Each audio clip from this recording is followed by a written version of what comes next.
Je vais prendre soin donc de présenter André Tricot, bien que de par notre site et surtout les publications d'André, je ne suis pas certain qu'il faille que je passe trop de temps à présenter André. Juste dire que André est professeur donc, de psychologie alors, à l'ESP de Toulouse, Université Toulouse 2, Gigi, c'est ça, hein, Jean Jaurès. Donc directeur du laboratoire Travail et Cognition, l'UMR 5263 du CNRS, et il travaille donc notamment deux dimensions dans ses travaux.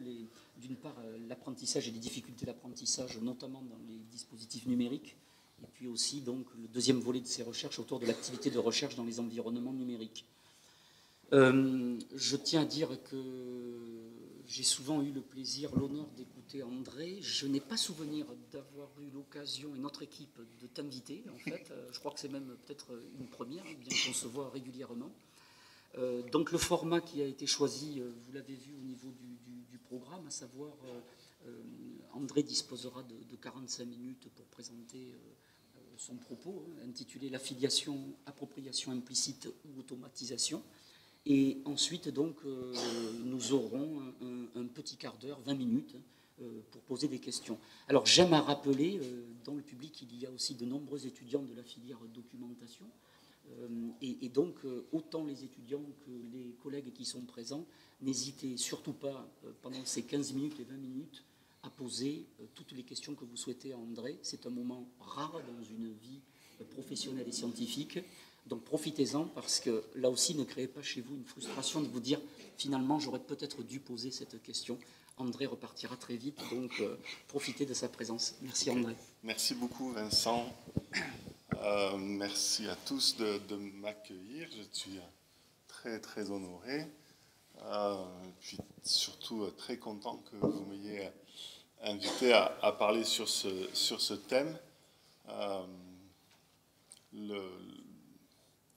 En fait, quand j'ai été sollicité, tout de suite, je me suis dit, oui, le concept même d'affiliation est extrêmement important pour moi. Et l'événement déclencheur, c'est le premier papier de Coulon là, sur ces étudiants de Paris 8 en 1996, et qui, pour moi, en psychologie cognitive, a constitué un moment de bascule. Je ne pouvais plus traiter séparément les processus cognitifs selon lesquels les humains apprennent et puis les raisons pour lesquelles les humains s'engagent dans des situations dans lesquelles ils vont apprendre. Et donc, cette espèce de scission qui était bien pratique à une époque pour moi, et à laquelle j'ai dû renoncer, je la dois à ce concept qui est vraiment hyper important. Et donc, l'idée, après tout, ce n'est que une conf en début, donc vous pourrez l'oublier vite hein, si c'est non pertinent. C'était de vous proposer une petite discussion sur le processus d'affiliation. Autrement dit, vous allez parler de manifestation de l'affiliation, de contexte de l'affiliation, de forme d'affiliation, etc. Et moi, je voulais juste descendre à un niveau en dessous et de vous parler du processus d'affiliation, ou plus particulièrement, plus précisément, de deux processus d'affiliation. Voilà, en gros, l'idée est extrêmement simple. Quand on essaye de comprendre comment un individu, là j'ai repris les termes, hein, vos termes, s'approprie, incorpore cognitivement et socialement les allants de soi, l'habitus d'un groupe social, je crois qu'on peut répondre de deux manières, au moins de deux manières, qui sont très différentes entre elles et bien entendu complémentaires. Je vous donne un exemple de confusion dans l'article tristement célèbre de Prensky sur les digital natives. Il y a vous vous souvenez, tout cet argument sur digital native et digital immigrant qui est fondé sur une analogie avec l'accent. Et dit en gros, les immigrants, ils gardent leur accent, etc. Et l'idée, c'est que cette analogie est absolument non pertinente. Et je vais en gros essayer de vous expliquer pourquoi c'est non pertinent. Et en gros, quand on parle de processus d'affiliation comme l'accent, et Dieu sait que l'accent, on peut baser toutes les études sur l'affiliation, rien que sur l'accent, il y a de quoi s'amuser pendant des années et des années. C'est un exemple typique et fondamental du processus d'affiliation, l'accent. Mais on parle d'un processus que je propose d'appeler appropriation implicite, puis vous trouverez d'autres manières, hein, peu importe les mots. Et par contre, quand on parle des outils dont parle de Prensky, par exemple, est-ce qu'on choisit d'imprimer un texte avant de le lire ou on n'imprime pas un texte avant de le lire? Là, on parle d'un autre processus d'affiliation que j'ai choisi d'appeler automatisation, sans doute de façon un peu réductrice, et donc on aura le temps d'en parler. Je vais essayer, je ne sais pas si je tiendrai mes promesses, mais d'être court, de parler un peu moins que les 3 quarts d'heure que vous m'avez donné pour que vraiment le temps de la discussion soit important. Alors, le processus d'appropriation implicite, comment il fonctionne? D'abord, je vais vous donner un certain nombre d'exemples. Il y a des travaux classiques. Je me suis efforcé, hein, dans la plupart des diapos que je vais vous montrer, de prendre des travaux assez anciens, assez classiques, pour vous montrer que ces questions chez nous sont vraiment importantes depuis longtemps. L'exemple de l'accent tonique de mots, par exemple, les études les plus classiques qu'on connaisse, c'est vous prenez un bébé, les expériences marchent chez le bébé à partir de 5-6 mois. Pour les langues à accent tonique de mots réguliers, comme l'espagnol, l'italien, vous mettez ce bébé dans un transat, tranquille, et vous lui présentez des mots de sa langue.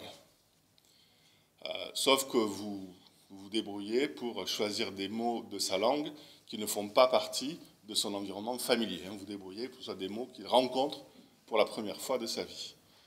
Et de temps en temps, dans les mots que vous lui présentez un mot dans lequel vous avez switché l'accent tonique. L'accent tonique qui se trouve habituellement sur la 3e syllabe, hop, vous le mettez sur la 2e. Okay, voilà l'expérience. Et vous êtes sûr que c'est la première fois de sa vie que cet enfant rencontre ces mots-là. Mais ce qui se passe, c'est que en écoutant les mots, vous voyez des mots qui n'ont pas de sens pour lui. Hein. Il a 6 mois et c'est la première fois qu'il les entend. L'enfant, son tonus musculaire se relâche, vous voyez ses yeux qui partent un petit peu comme ça, etc. Ça n'a pas de sens, c'est juste des mots qu'il entend. Et quand il y a un mot avec l'accent tonique au mauvais endroit, vous voyez là, une reprise de tonus musculaire, une fixation oculaire, etc. L'enfant réagit alors que c'est la première fois de sa vie qu'il entend ces mots-là. Mais la place de l'accent tonique est quelque chose qui précède de loin l'entrée dans la parole comme acteur. Donc pour l'instant, il est juste dans un bain de parole, il a 6 mois, donc il va commencer à parler véritablement dans 1 an. Mais donc 1 an avant de parler, il a déjà repéré, intégré des caractéristiques accentuelles de sa langue auxquelles il est très sensible. Bon, ça marche très très bien dans les langues à accent tonique de mots réguliers. Quand vous répliquez la manip avec de l'anglais ou du français, c'est un peu plus compliqué, bien entendu. Un autre exemple, avec des enfants un petit peu plus grands, une expérience que j'ai trouvée particulièrement rigolote. Là, ça consiste à montrer à des enfants, à faire entendre à des enfants des mots qui n'existent pas. Et on leur dit, juste parmi ces 2 mots qui n'existent pas, lequel des 2 ressemble le plus à un vrai mot. Et chaque fois, dans la paire de mots, il y a la paire de pseudo-mots, il y a un des 2 mots, un des 2 pseudo-mots, j'y arrive pas, qui commence par une syllabe qui a le statut de préfixe en langue française, tandis que l'autre commence par une syllabe qui n'a pas le statut de préfixe dans la langue française. D'accord ? Puis on le présente comme ça, 12 paires de mots. Parfois, c'est le premier pseudomot qui est préfixé, parfois, c'est le deuxième qui est préfixé. Et on se rend compte que dès la grande section de maternelle, 8 fois sur 12 en moyenne, et chez certains enfants, c'est 9 fois sur 12, 10 fois sur 12, les enfants trouvent que le pseudomot préfixé ressemble le plus à un vrai mot par rapport à un pseudomot non préfixé. On est en grande section de maternelle, ils vont entendre parler de préfixe pour la première fois 4 ans plus tard. Mais ils sont sensibles à une organisation, cette fois-ci de la structure lexicale et non plus de la structure phonologique de leur langue. Puis des travaux encore plus récents, moins répliqués, sur le cri des bébés, des cris de bébés enregistrés 3 jours après la naissance en France. Vous voyez ici, je vous mets le signal ici. En France, et au même âge, à 3 jours, des cris de bébé enregistrés en Allemagne.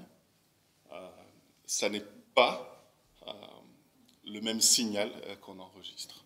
Le bain sonore intra-utérin est bien entendu un bain culturel, et ce bain culturel est approprié par l'enfant, et les marques de cette appropriation sont extrêmement précoces. Je finis par les travaux les plus classiques, les plus anciens, peut-être les plus discutables. Je ne sais pas si vous êtes familier des travaux sur les grammaires artificielles, ou je vous présente le pari. Non, d'accord, je vous présente. Donc ça, c'est des travaux qui démarrent 66-67. L'idée est très simple, on écrit un algorithme. Ici, vous avez un algorithme. Cet algorithme, il permet de former des mots qui n'existent pas ici qu'avec des syllabes. Donc cet algorithme, c'est voilà, le mot, il va commencer soit par un M, soit par un V. S'il commence par un M, alors la deuxième lettre, c'est un T. Cette lettre peut être répétée, puis ensuite c'est un V, etc. Ça vous dit voilà, comment on peut former des mots. Et avec cet algorithme, on génère des mots. Puis, on prend ces mots qui ont été générés par l'algorithme. On est d'accord, ils ne veulent rien dire. Ils n'ont aucun sens, aucun intérêt. On prend ces mots qui ont été générés par l'algorithme, et puis on les présente à des individus. On leur dit, voilà, un certain nombre de mots.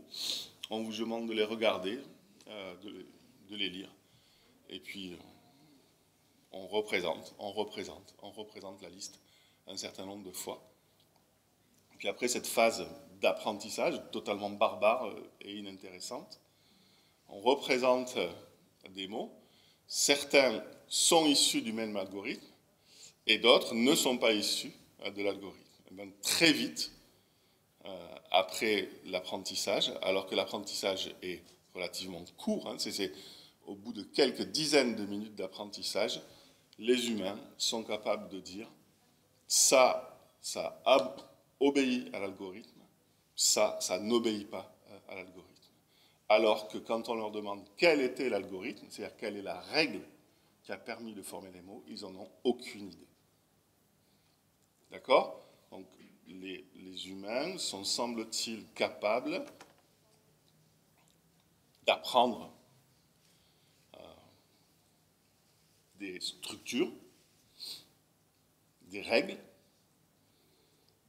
qui permettent de reconnaître des objets, des productions qui obéissent à la règle ou qui n'obéissent pas à la règle, en n'ayant strictement aucune idée de la règle qui a permis de produire ces objets. Alors, ce résultat a complètement fasciné la communauté à la fin des années 60. Je pense qu'ils auraient mieux fait de découvrir autre chose parce que ça a sans doute beaucoup trop fasciné et détourner les psychologues des questions intéressantes pendant 20 ou 30 ans, mais c'est quand même un résultat à rappeler, me semble-t-il, hein, sur la capacité d'appropriation implicite.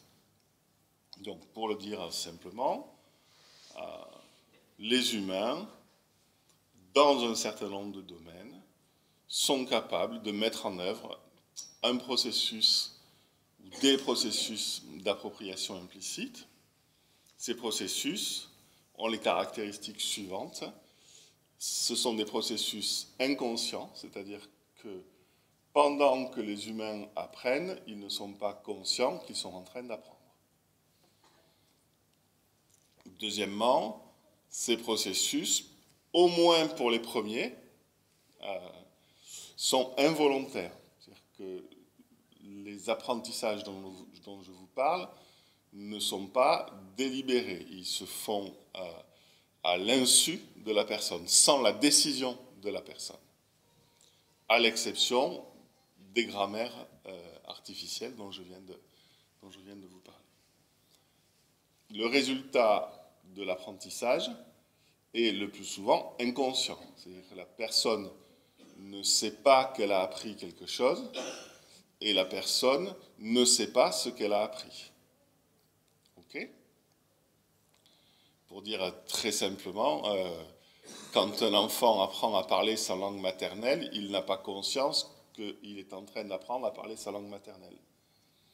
Et quand il forme un énoncé, il n'a pas conscience que l'énoncé qu'il forme contient un sujet, un verbe, un complément.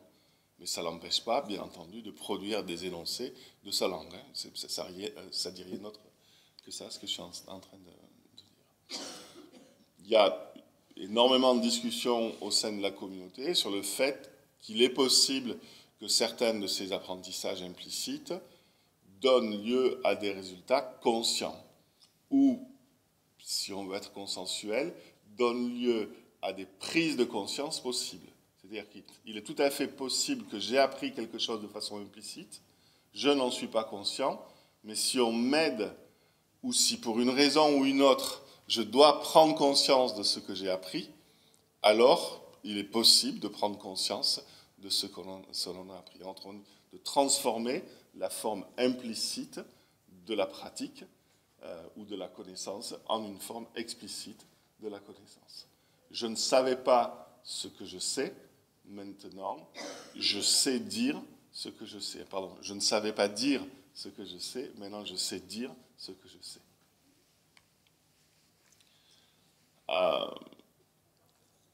Donc, comme je vous le disais tout à l'heure, depuis une quinzaine d'années, on a enfin compris que les grammaires artificielles, ça donnait des jolis résultats de manip, c'est fascinant, etc.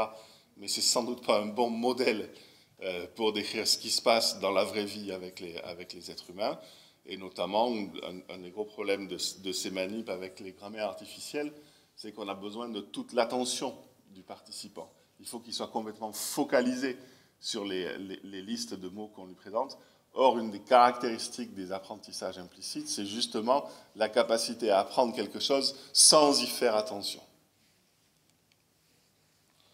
Et enfin, il y a des gros débats actuellement sur le processus qui fait que du repérage d'un certain nombre de régularités dans un environnement, on généralise, on abstrait des règles.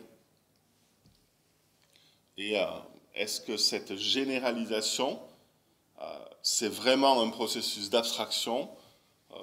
Il y a depuis une quinzaine d'années un débat, notamment deux auteurs français qui ont contribué de façon décisive au débat, Annie Venter et Pierre Perruchet, en proposant une théorie qui s'appelle la théorie de la conscience auto-organisatrice, qui, sur le débat scientifique, a marqué son époque. Donc il y a un peu plus de 10 ans.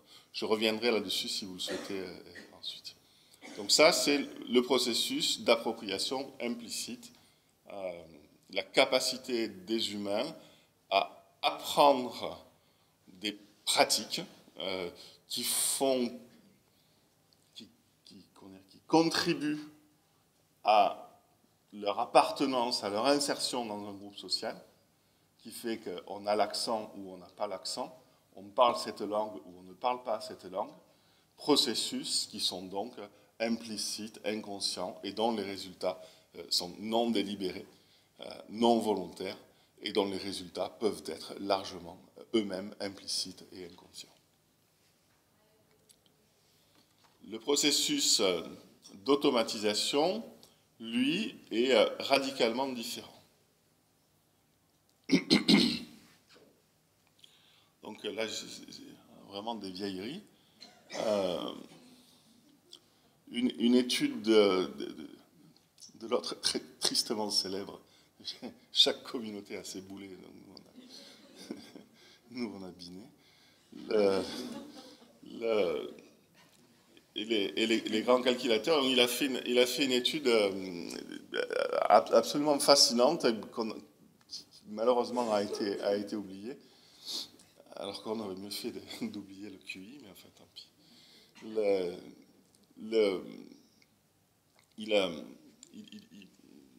Il est censé étudier deux types qui font du calcul mental de façon, manifestement des surdoués, quoi, des gens. Et vous savez, c'est un numéro de cabaret. Vous savez, le public pose des questions, des calculs, et puis ils font. Et donc, c'est deux gars qui sont rendus compte dès leur enfance qu'ils étaient différents des autres, qu'ils avaient des grandes capacités de calcul, qui ont cultivé leurs dons et qui ont ensuite fait commerce de leurs dons. Et l'idée de Binet, c'est que pour comparer et comprendre ces deux surdoués, il va les comparer à des gens qui ne sont pas des surdoués, mais dont c'est le métier de faire du calcul mental, des caissiers du bon marché, donc à une époque où les caisses enregistreuses n'existent pas. Hein. Donc être caissier, ça veut dire faire du calcul mental de tous les jours de la semaine, sauf le dimanche.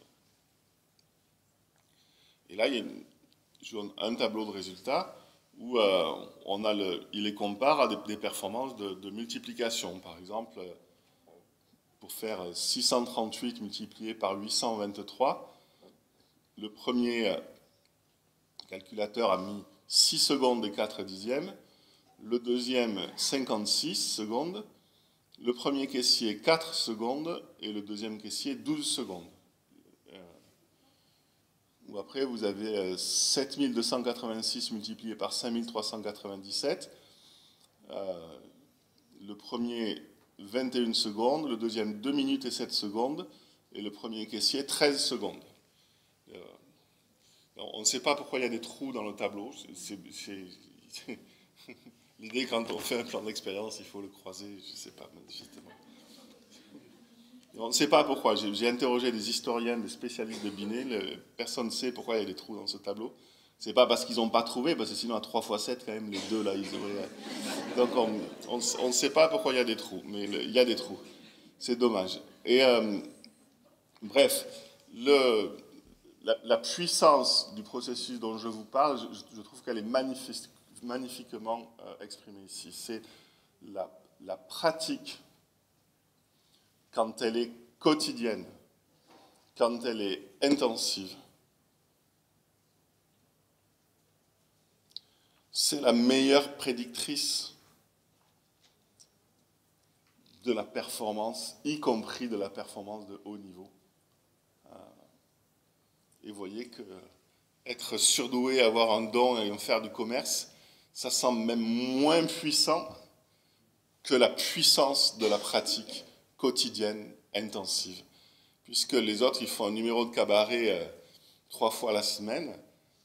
Les caissiers, c'est 10 heures par jour, 6 heures. Et d'ailleurs, de façon très intéressante, c'est à l'époque bénie où on ne faisait pas la différence entre psychologie expérimentale et psychologie clinique. Il y a eu des entretiens cliniques avec les 3 caissiers. Et les 3 caissiers disent, il nous a fallu 10 ans pour atteindre le niveau qu'on a aujourd'hui.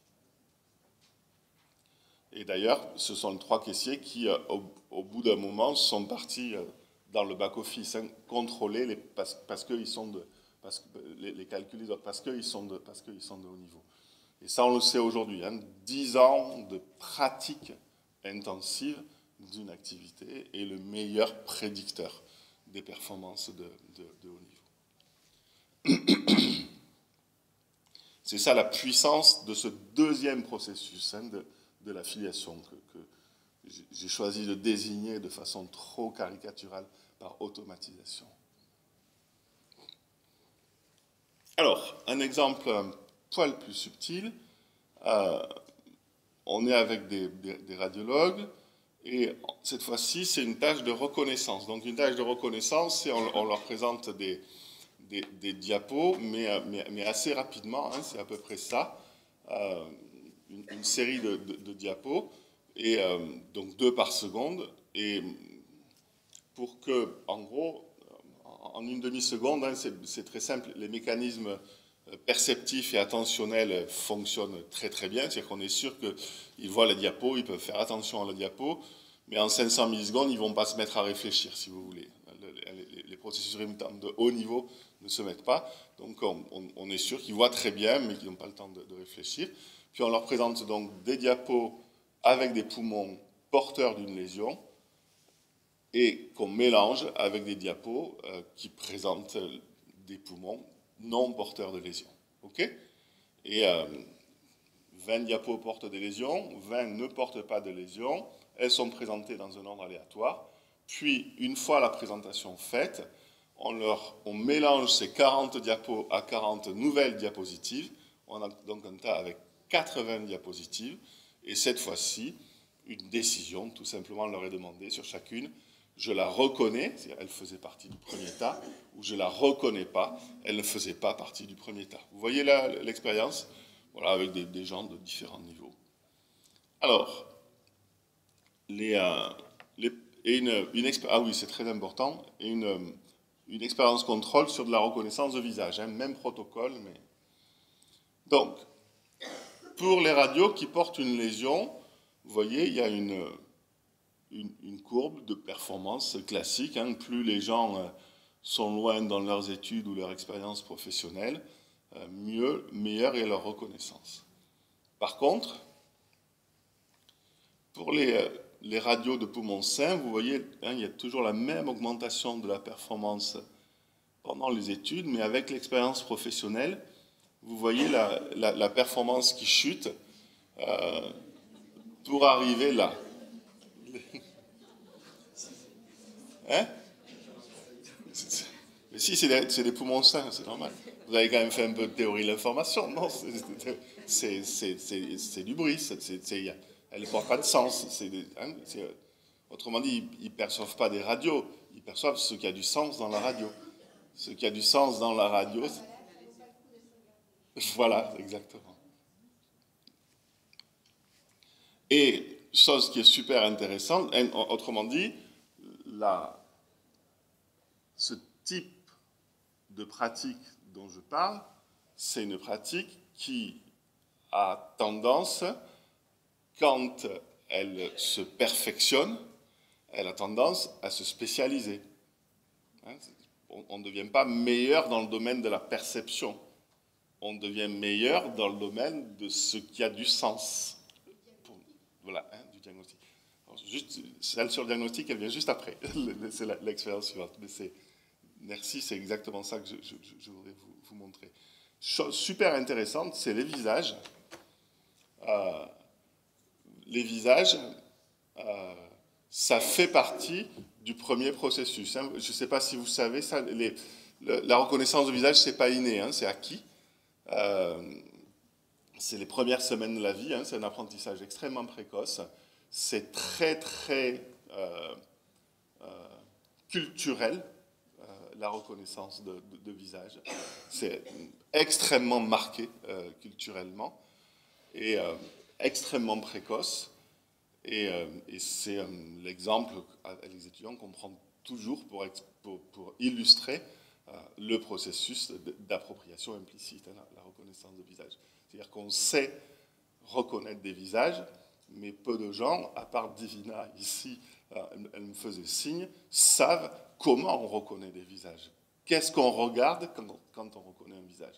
Vous reconnaissez, autrement dit, la tâche de reconnaissance de visage, vous la mettez en œuvre sans doute plusieurs centaines ou plusieurs milliers de fois par jour, sans savoir qu'est-ce que vous faites quand vous reconnaissez un visage. C'est ça typiquement de l'appropriation implicite. Et là, j'ai trouvé rigolo de dire, quand même garder le résultat sur vos contrôles, vous voyez, il n'y a aucun effet de l'expertise sur la reconnaissance de visage, c'est indépendant du reste.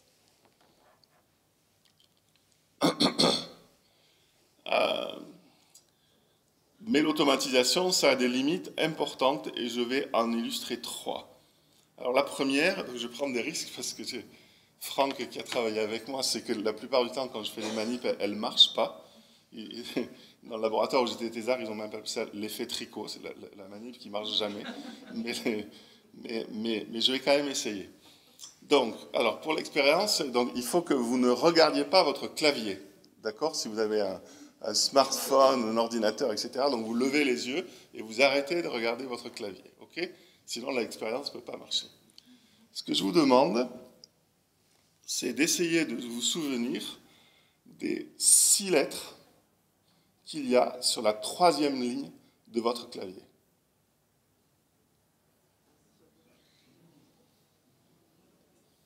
Ça commence par un W.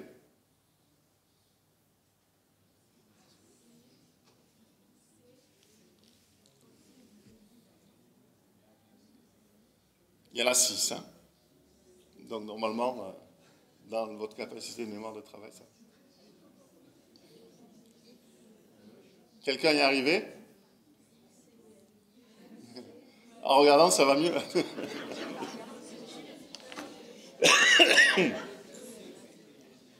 Ça, c'est la première limite de l'automatisation. C'est que votre clavier, vous l'avez sous les yeux tous les jours, plusieurs heures par jour, depuis des années.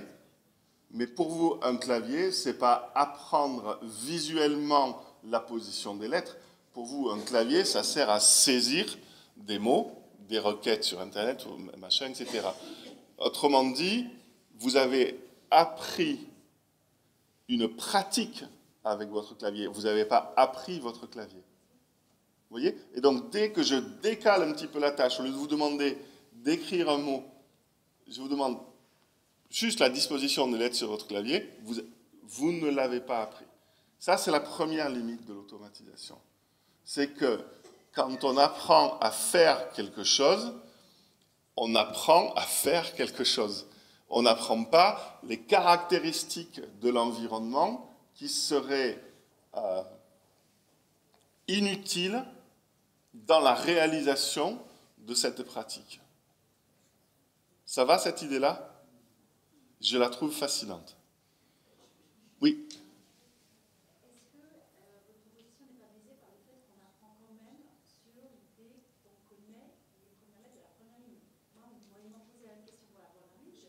Oui, c'est pour ça que j'ai demandé la 3e, oui. C'est parce que le clavier, on l'appelle AZERTY, c'est pour ça qu'on connaît la première ligne.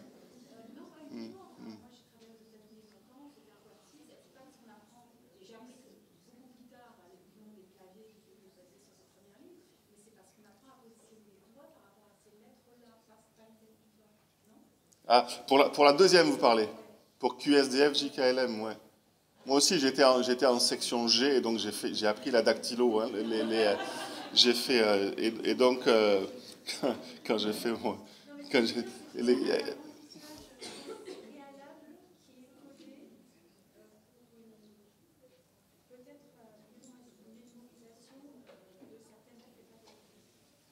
non, je crois, enfin, bien entendu, ça n'est qu'une hypothèse. Hein, mon hypothèse, il y a certaines caractéristiques du clavier que l'on apprend de façon explicite.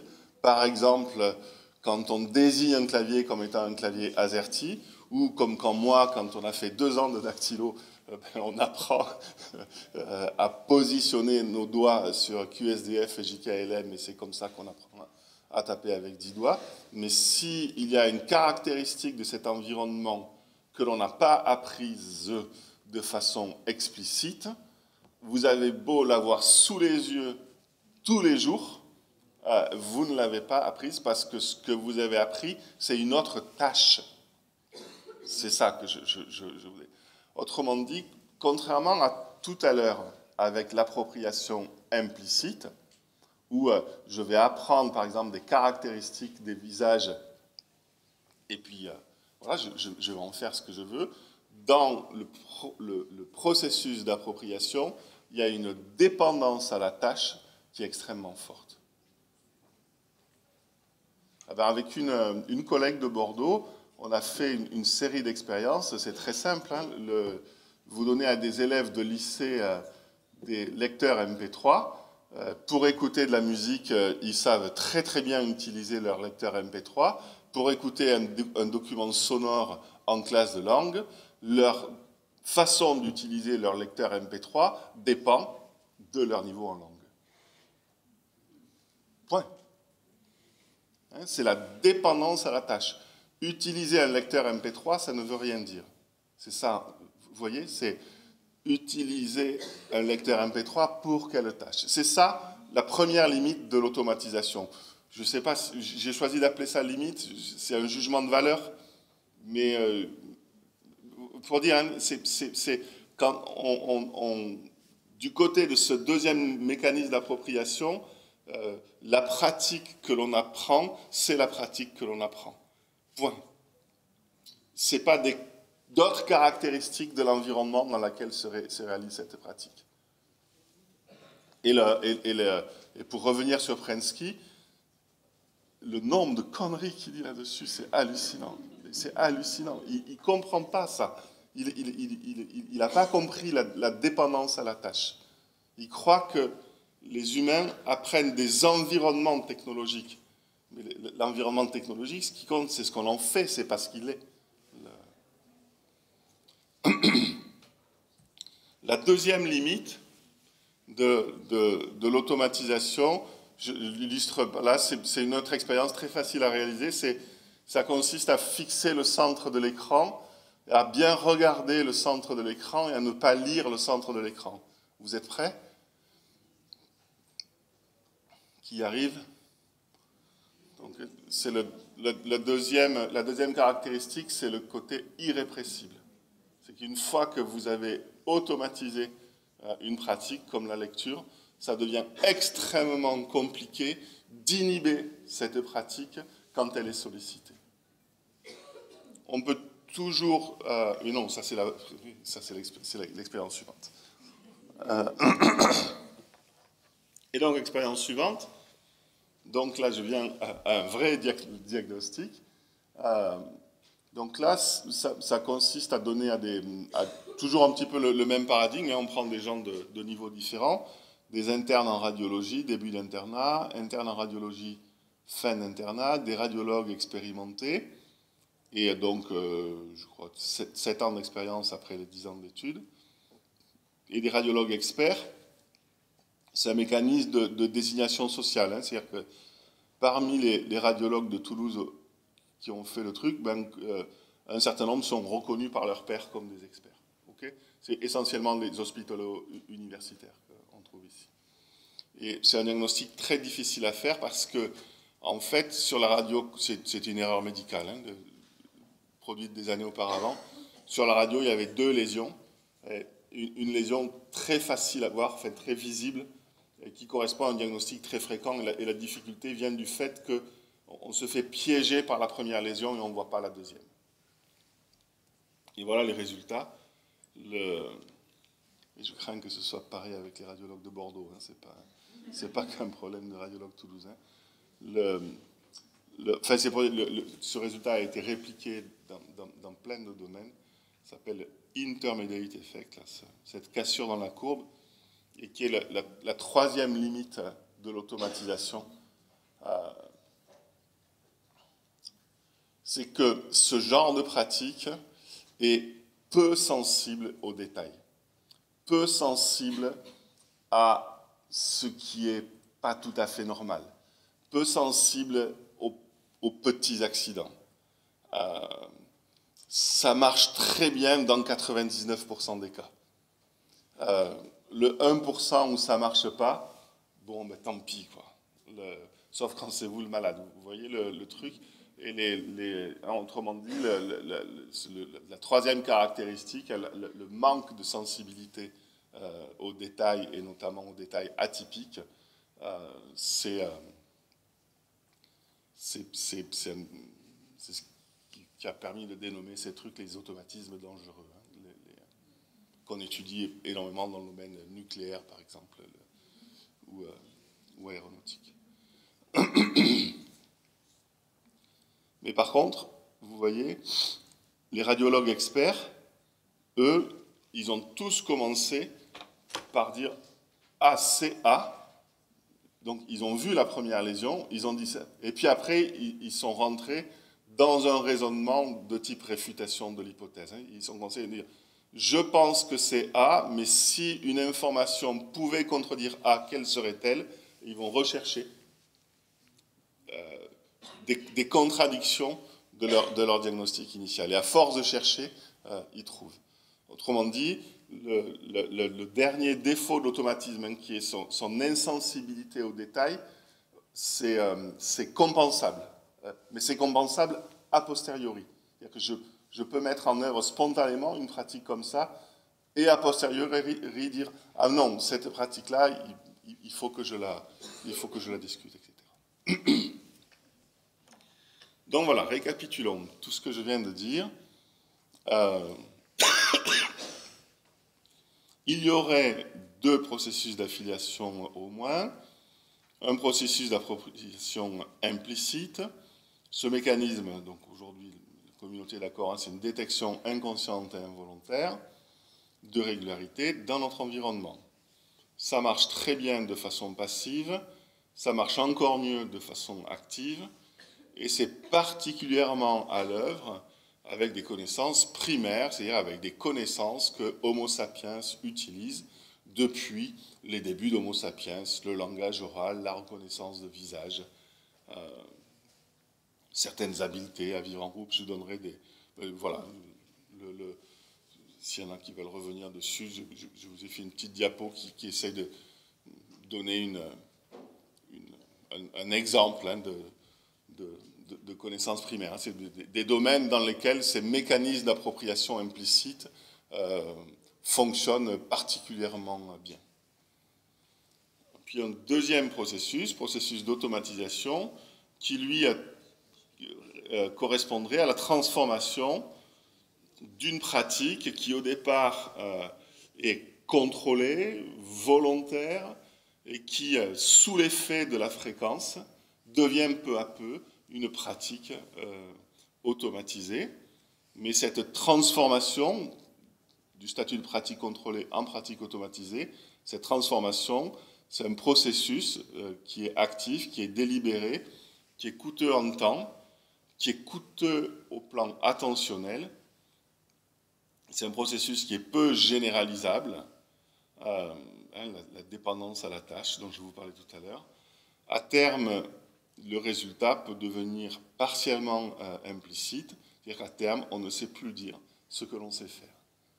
Alors que quand on était débutant, on savait dire ce qu'on ne savait pas encore bien faire. Et c'est particulièrement à l'œuvre avec les connaissances secondaires, c'est-à-dire les connaissances apparues récemment chez Homo sapiens, on va dire depuis moins de 5-10 000 ans.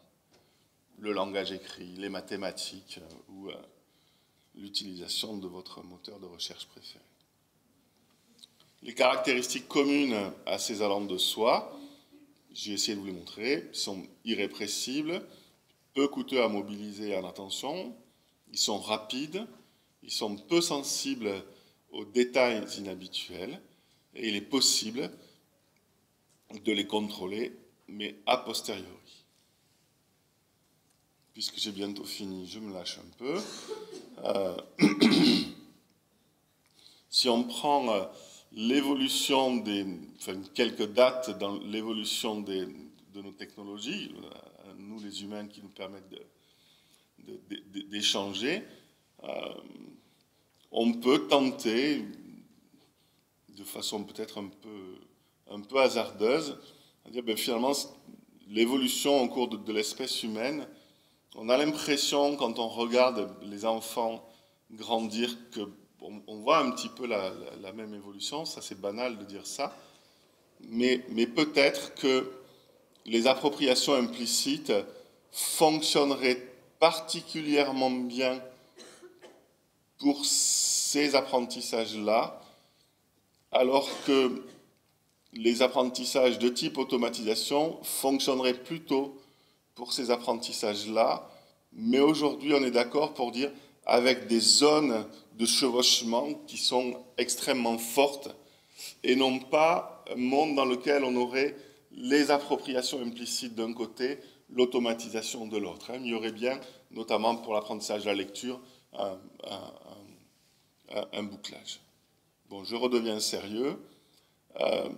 Ce que j'ai essayé de vous dire, c'est que les processus d'affiliation auxquels vous vous intéressez dans cet ANR relèveraient, si j'ai correctement analysé, plutôt de l'automatisation que de l'appropriation implicite, c'est-à-dire de pratiques que l'on a apprises par la pratique et par échange avec autrui.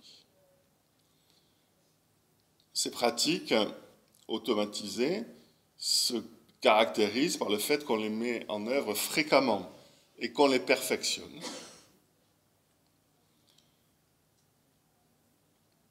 Elles se caractérisent par le fait qu'elles deviennent, ces pratiques, subjectivement si peu coûteuses, si rapides, si souvent fiables, qu'au bout d'un moment, elles semblent aller de soi. On ne les met plus en question. Elles peuvent devenir partiellement implicites. Au bout d'un moment, je ne sais plus dire, je ne sais plus bien dire, je ne sais plus très bien expliquer, à part quand j'ai un chercheur qui vient avec son protocole d'autoconfrontation croisée, mais sinon... Ces pratiques, elles sont développées dans une niche, et c'est le plus souvent un changement de niche qui parvient à les remettre en cause. Sinon, les coûts de changement de pratique paraissent souvent au sujet eux-mêmes trop importants parce que, justement, garder la pratique actuelle semble peu coûteux, rapide, fiable, etc. Et donc le changement de niche peut sembler subjectivement et socialement très coûteux. Et c'est une autre caractéristique de ces pratiques. Et en ergonomie, on désigne ce nom de user paradox, le fait que quelqu'un peut passer une vie entière à utiliser un outil d'une certaine manière parce que le coût pour apprendre à faire autrement lui semble exorbitant maintenant qu'il a payé le prix de l'apprentissage de la première pratique. Et socialement, nous faisons exactement la même chose. Nous continuons d'utiliser des claviers AZERTY, alors que ergonomiquement, c'est une des plus grosses erreurs du XXe siècle, qu'à l'époque de l'invention de l'informatique personnelle, la métaphore du poste de secrétariat et donc de la machine à écrire a fait qu'on a équipé les ordinateurs avec des claviers AZERTY, alors qu'il n'y a aucune raison que sur un ordinateur, les touches se mélangent au moment où elles tapent sur le papier. Et donc on continue de subir. Et c'est important, c'est-à-dire que nous on travaille beaucoup dans le domaine du handicap, et notamment on a fait une ANR pendant des années pour la conception de claviers pour des personnes myopathes dans des stades avancés de leur maladie, donc qui bien entendu ne peuvent plus toucher un clavier. Ce sont des personnes qui se déplacent sur un clavier virtuel juste avec un joystick ou une boule. On leur a conçu des claviers qui diminuent énormément la quantité la distance à parcourir entre les lettres. C'est des claviers hexagonaux conçus selon des règles de fréquence, de co-occurrence des lettres, l'inverse des claviers AZERTY. On montre qu'au bout d'1 mois, les personnes qui se sont appropriées qui ont appris à utiliser ces claviers sont plus efficaces, se fatiguent moins avec les nouveaux claviers. Quand on revient chez elles 2 mois après, elles sont toutes replacées au clavier AZERTY. Et dernière chose, ces apprentissages, ces pratiques dont je vous parle, leur dernière caractéristique, c'est la spécificité à la tâche sur laquelle j'ai beaucoup insisté. Je n'ai pas tenu mes promesses, j'ai été plus long. Merci.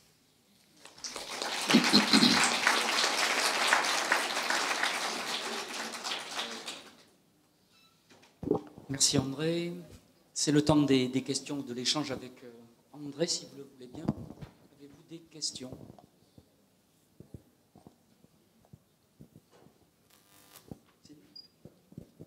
Ma question est peut-être un peu naïve, mais quand je vous écoutais parler du processus d'appropriation implicite avec peut-être que ce soit un phénomène inconscient, j'ai tout de suite pensé à la théorie de l'imitation.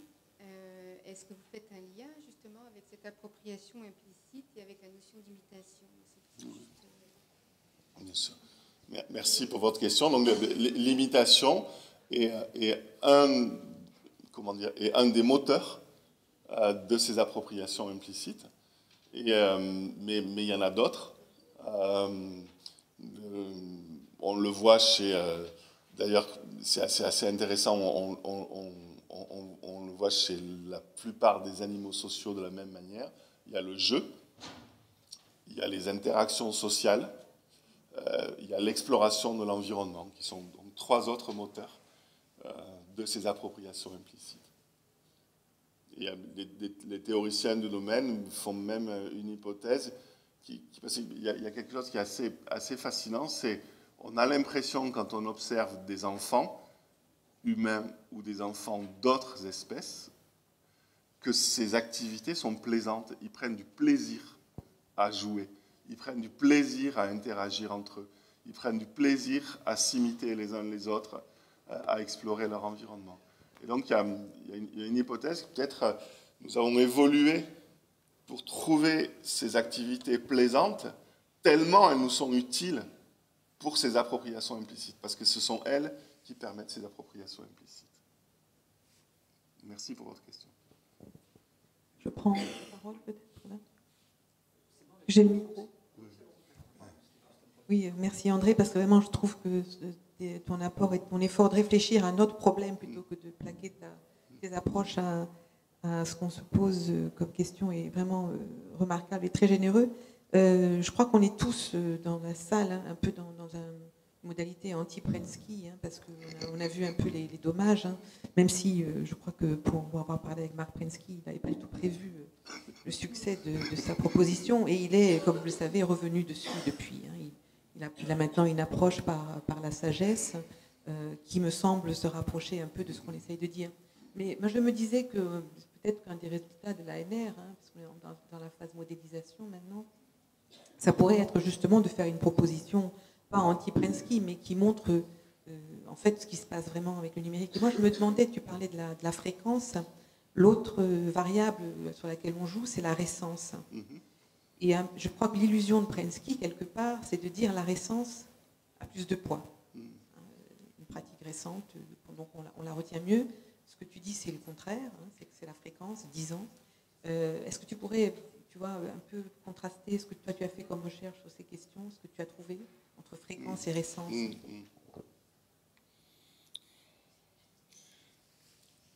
C'est une question qui est difficile parce que, effectivement, du côté des mécanismes d'appropriation implicite, la vitesse est fascinante. On peut apprendre très très vite des choses.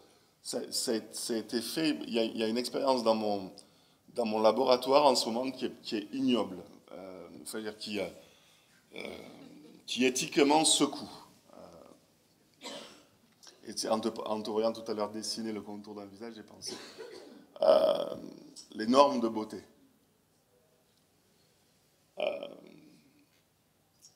Bon, l'expérience n'est pas encore publiée, mais les filles, on sort. On présente à des individus 4 visages.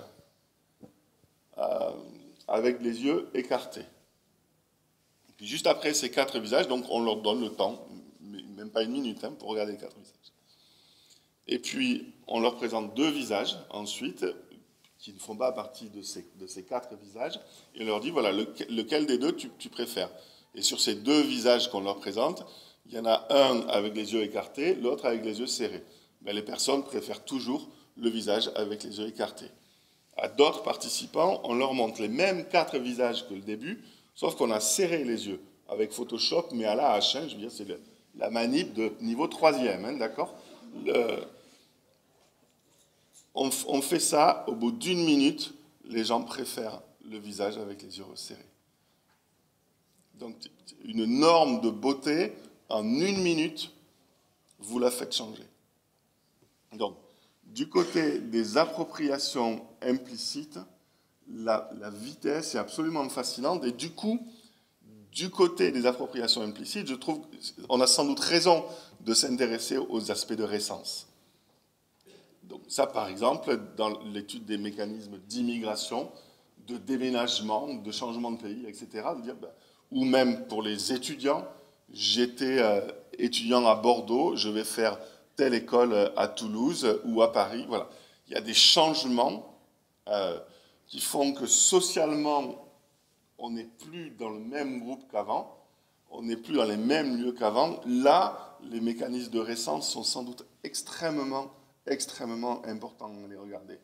Du côté de l'automatisation, c'est vrai que, désolé, mais là, le temps, il est long. Le temps est vraiment très long.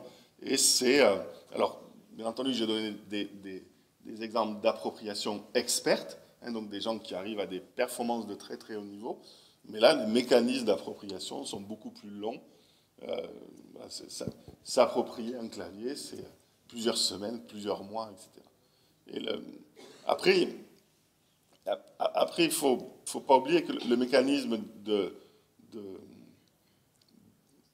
d'affiliation, c'est un mécanisme là que j'ai décrit sur le volet cognitif, mais le volet social et le volet affectif sont aussi importants. Bien entendu, le truc sur lequel on a beaucoup travaillé à Toulouse, c'est par exemple l'orthographe avec les SMS. C'est cool pour un ado d'écrire des SMS n'importe comment, tant que ça emmerde les adultes.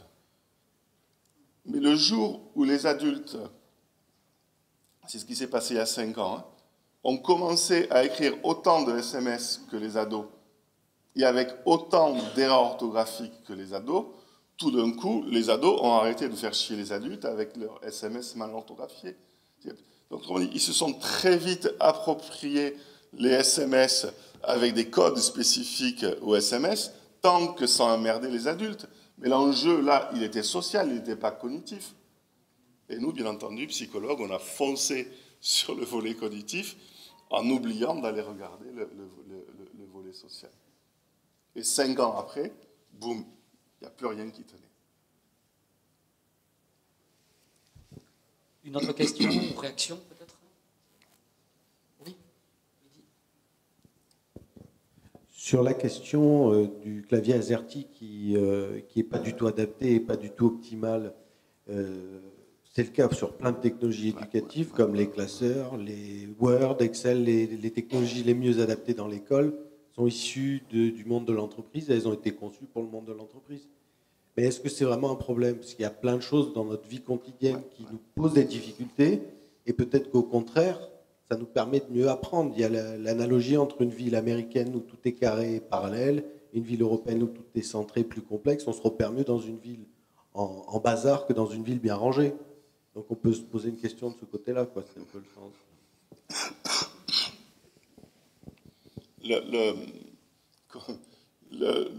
Sur le premier, oui, de toute façon, le user paradoxe, il est extrêmement puissant. Ça fonctionne comme ça, c'est un fait. Après, l'idée, me semble-t-il, à l'école, hein, c'est de dire, si on pouvait faire en sorte que l'attention des enfants puisse être mobilisée sur ce qui est important pour l'apprentissage, plutôt que pour ce qui n'est pas important pour l'apprentissage, ce serait sans doute mieux. Mais c'est vrai que c'est... Hein? d'autres facteurs qui rentrent en considération que peut-être que ça ne changerait rien. On ne peut pas présumer que ce serait mieux parce que ce serait plus facile, etc. C'est pas présumé, hein. Ce que je dis, c'est basé sur un certain nombre de recherches publiées depuis 30 ou 40 ans où on essaye, dans une tâche d'apprentissage, de distinguer l'attention dévolue à l'apprentissage, l'attention dévolue à la tâche d'apprentissage et l'attention dévolue au traitement du support de la tâche d'apprentissage. Et on montre, certes, quand on fait des mesures post-apprentissage, pas des mesures 1 an après ou 2 ans après, que quand on diminue l'exigence du traitement du support ou l'exigence du traitement de la tâche, on améliore l'apprentissage, sauf chez les élèves qui sont tellement bons que vous pouvez faire ce qu'ils veulent de toute façon, ce que vous voulez, de toute façon, ils apprendront. Donc les travaux du courant, la Desirable Difficulties, etc., c'est des travaux qui sont extrêmement intéressants pour les élèves performants en classe. C'est ça la difficulté, hein, c'est que quand on regarde ces recherches-là, et donc si j'oppose, hein, en gros, tous les travaux Desirable Difficulties et les travaux plutôt charge cognitive, ce qu'il faut regarder chaque fois, c'est quels élèves produisent quelle performance. Et tous les travaux du côté Desirable Difficulties montrent que c'est intéressant pour les bons élèves. Après, je vous accorde que dans ce domaine, les seules choses qu'on sait faire, c'est des mesures d'apprentissage à court terme. C'est des domaines dans lesquels on ne sait jamais, personne ne sait, hein, dans le monde, mesurer des effets à long terme. Qu'est-ce que ça donne 2 ans plus tard? Ça, personne ne sait. Une dernière question, peut-être l'hémisphère droit. C'est peut-être normal. Je vais essayer de poser ma question, mais ce n'est pas très clair dans ma tête. Moi, je reste un peu bloquée sur la diapo où vous avez mis avec l'historique. Là. Voilà, c'était ça, celle d'après, je crois. Voilà. En fait, je reste un peu bloquée là-dessus parce que je me rends compte que ce que vous associez à l'appropriation implicite, communication non verbale, langage, etc., bah, pour moi, je crois que c'est ce que vous avez voulu dire aussi, c'est très lié à l'interaction sociale. Oui, tout à fait, tout à fait. Et du coup, de l'autre côté, automatisation, bah, je me demandais justement la place de l'interaction sociale par rapport à ça, parce que du coup, quand je vois lecture, écriture, je me dis on a des représentations, en particulier à l'école, d'activités très individuelles qu'on mène tout seul. Et bah voilà, je ne sais pas poser ma question, mais là, il y a un truc où non, c'est une... Je vais la prendre d'une manière qui m'arrange. Mais c'est une question qui, depuis 1 an ou 2, me passionne. Je me dis, effectivement, vous avez tout à fait raison, et les moteurs, là, hein, le jeu, l'imitation, machin, etc., ça fonctionne très bien, etc. Et puis après, on arrive à l'école, et là, les tâches à l'école, c'est gna gna gna. Et ça fait quelque temps, je me dis, mais finalement, depuis quelques siècles, ce qu'on appelle pédagogie nouvelle, est-ce que c'est toujours la même chose, hein, les pédagogies nouvelles depuis 500 ou 600 ans, c'est toujours la même histoire, mais qu'on nous raconte de façon cyclique, mais je me demande si à chaque fois, c'est pas ça. Je me dis, est-ce qu'on redécouvre pas à chaque fois l'intérêt qu'il y a en acceptant l'idée que quand on apprend à l'école, on réalise des tâches scolaires, mais que la façon dont on réalise ces tâches scolaires peuvent intégrer les moteurs des apprentissages primaires, le jeu, les interactions sociales, l'exploration de l'environnement, l'imitation. L'idée, c'est ça, et c'est marrant parce que